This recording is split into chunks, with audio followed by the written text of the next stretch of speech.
I'm Marisa Burke. The way it stands now, when you head to the polls next month to vote, you won't need photo ID. A ruling by a Commonwealth Court judge appears to have halted the controversial law from taking effect, at least for this election. Newswatch 16's Lara Greenberg live from a polling place in Moosic. Lara.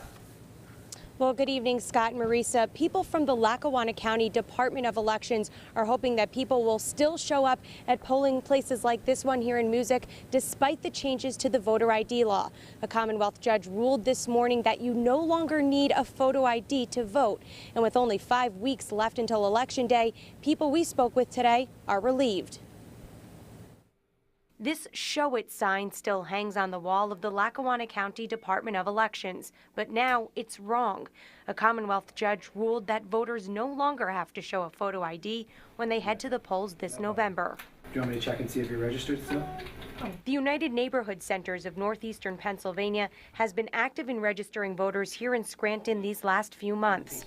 Executive Director Mike Hanley says the ruling is good for voters, especially older voters, like the ones here at the Southside Senior Center. They depend on others for transportation.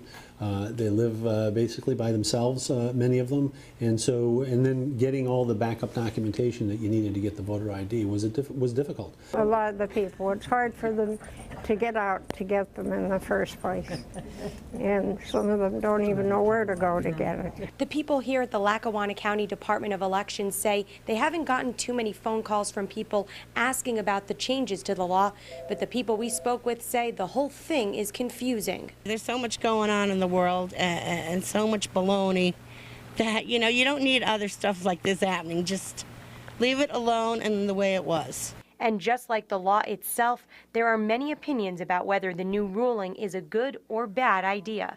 Then they could be lying about who they really are, and they're voting for somebody that they shouldn't be voting for. It's so confusing at times, like you need this, you need that, and this way you just go and you're able to vote and no worry.